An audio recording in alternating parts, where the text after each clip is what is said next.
sécurité s'avère indispensable. L'accord du 3 avril sera mon guide. Conformément aux prescrits de la Constitution, je m'engage à travailler sans relâche pour l'harmonisation des deux branches de l'exécutif en vue d'une cohésion qui garantira la sécurité vers le chemin des élections. Mon gouvernement aura pour boussole la transparence et la bonne gouvernance de la gestion des affaires publiques. Nous travaillerons à la cohésion sociale, condition nécessaire au rétablissement de l'État et à la réalisation d'élections inclusives, transparentes et démocratiques. Telle sera la démarche qui dotera l'État d'autorité constitutionnelle et légitime. J'insiste et je prends l'engagement solennel d'additionner toutes les forces vives de la nation et toutes les classes sociales afin que nous puissions ensemble gagner le pari, remettre notre cher Haïti dans le concert des grandes démocraties. À cet effet, j'appelle tous les fonctionnaires et agents publics, qu'ils soient civils, policiers et militaires, à me fournir leur plein support en ces moments difficiles. La réussite ne peut être que collective. Je compte sur l'engagement et l'implication de tous et de chacun.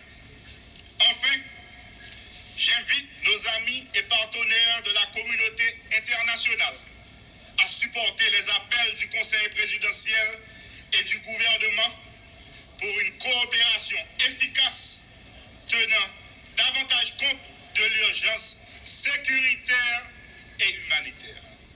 Le peuple haïtien mérite paix, stabilité et développement durable. Chalalou, on nous met des mains. On colle les épaules pour l'autre Haïti. Merci.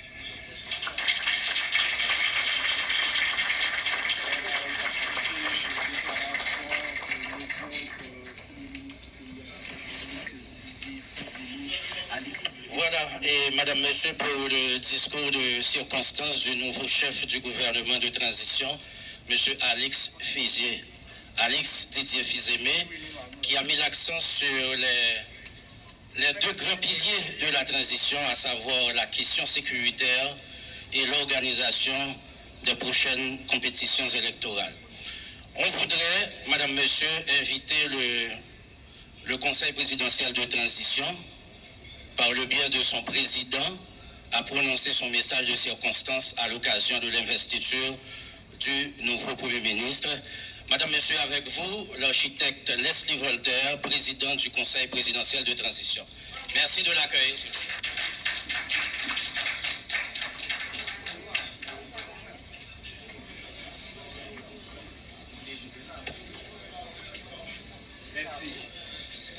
S'il vous plaît. Madame et Messieurs les conseillers présidents, mes chers collègues, Monsieur le Premier ministre Alex Didier Fils-Aimé, Monsieur le Président et les membres du Conseil supérieur du pouvoir judiciaire, Mesdames et Messieurs les membres du gouvernement, Mesdames et Messieurs les membres du corps diplomatique et des organisations internationales, Mesdames et Messieurs les représentants des partis politiques et des organisations de la société civile, Monsieur le commandant en chef des forces armées d'Haïti et son état-major, Monsieur le commandant en chef de la mission de support à la sécurité en Haïti, Monsieur le directeur général de la police nationale d'Haïti, chers amis de la presse, distingués invités, mes chers compatriotes. Plus de 6 mois se sont écoulés depuis que le Conseil présidentiel de transition a été installé dans ses fonctions, dans un contexte où l'État était menacé d'effondrement et les institutions presque totalement paralysées. Le processus qui avait abouti à cette présidence collégiale, mettant ensemble des personnalités venues d'horizons idéologiques et politiques divers, fut salué en Haïti comme à l'étranger comme l'une des expériences de tolérance et de consensus les plus intéressantes et les plus enrichissantes de l'histoire récente de la politique haïtienne. Porteur de ce grand désir, manifesté par les principales forces vives de la nation, d'arriver à conjuguer les efforts et les capacités afin de maîtriser et dépasser les grands problèmes auxquels fait face le pays, le Conseil présidentiel de transition a conscience de la grande responsabilité qui lui incombe de faire aboutir la transition avec des résultats concrets dans les 5 principaux chantiers définis dans l'accord du 3 avril 2024 pour une transition apaisée. Mes collègues et moi, nous nous sommes mis au travail avec un engagement patriotique à la hauteur des défis de la conjoncture et des attentes légitimes du peuple haïtien pour l'amélioration de ses conditions de vie. Nous avons fait choix et de notre mieux et nous nous engageons à poursuivre nos efforts jusqu'au terme de notre mission le 7 février 2026 pour maintenir cette cohésion et la sérénité dans la conduite des affaires de l'État. Nous sommes plus que jamais convaincus que les luttes politiques stériles, dominées par la satisfaction des intérêts de clans, ne font toujours qu'empirer la situation et prolonger la douleur et la souffrance de la population. L'heure est venue en Haïti de penser et de faire la politique autrement. C'est d'ailleurs la raison pour laquelle les 9 membres du Conseil présidentiel avaient renoncé au choix d'un Premier ministre issu de leur famille politique. Nous avons nommé un Premier ministre et un gouvernement représentatif des différentes sensibilités politiques et sociales de la nation. Quelques mois après son installation, la nécessité s'est imposée d'apporter rapidement certaines corrections, toujours dans le souci de garantir, dans l'intérêt commun, la pleine réussite de cette expérience démocratique et consensuelle. Pour le Conseil présidentiel de transition, il y a urgence d'agir vite, d'agir bien, dans le respect des lois de la République et dans le sens du renforcement des institutions républicaines. Nous pas arrêter un pile temps devant nous. C'est qu'il y a pour corriger ça que doit corriger pour ne pas perdre la transition ça. Nous avons opté pour des changements au niveau du gouvernement sur la base de l'expérience des derniers mois. Il n'y a pas eu que des difficultés et des obstacles. Nous avons franchi des étapes importantes avec le Premier ministre Kony et je salue son courage et sa détermination. Nous avons jeté des bases intéressantes qui permettront au nouveau Premier ministre d'avancer avec les chantiers de la transition.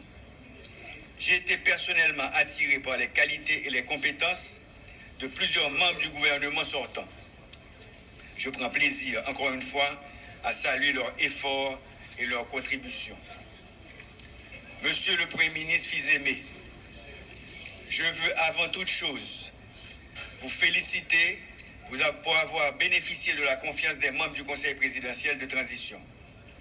Le choix porté sur vous pour poursuivre la conduite de l'action gouvernementale pendant cette période de transition a été fait parmi plusieurs autres personnalités présentant des profils intéressants, tant par leur expérience des affaires de l'État que par leur honnêteté.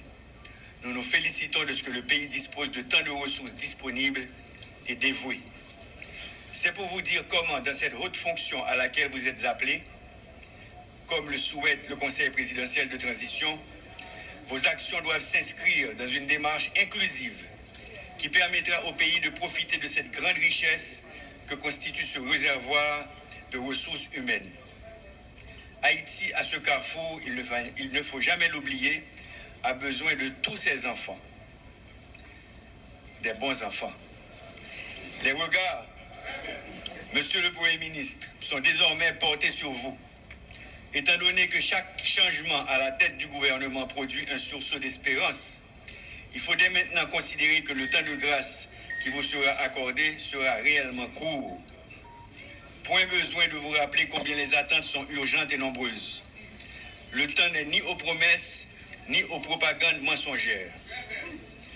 Vous serez évalué par la population, je le prévois déjà, dans votre capacité à adresser méthodiquement et concrètement les problèmes quotidiens urgents des Haïtiens et des Haïtiennes. Cela demande de travailler étroitement avec le Conseil présidentiel de transition, avec les corps constitués de l'État, les organisations de la société civile, les syndicats, les organisations paysannes, les partis politiques, le secteur privé des affaires et la communauté internationale. Dans un climat de parfaite cordialité, de grande convivialité et de respect mutuel, pour constituer une équipe gouvernementale cohérente et consciente de ses responsabilités. Le Conseil présidentiel compte beaucoup sur vos capacités pour supporter ces efforts dans la recherche de la stabilité, de la paix sociale, en vue d'apaiser l'atmosphère pour la tenue d'élections crédibles et inclusives, indispensables au progrès économique et social du pays.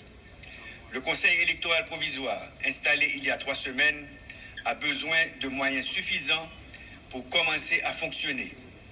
Les conditions de sécurité doivent être établies sans délai pour la bonne organisation du référendum sur la réforme constitutionnelle et des élections d'ici la fin de l'année 2025. On ne peut pour aucune raison rater cette échéance.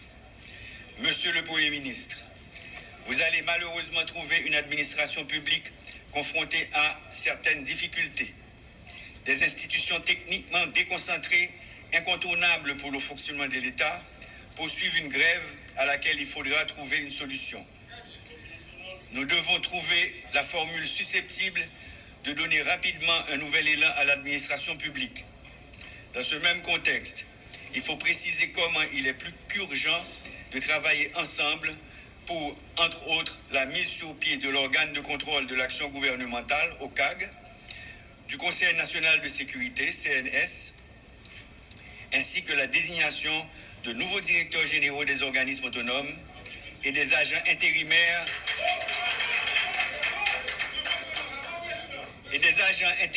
à la tête de certaines municipalités.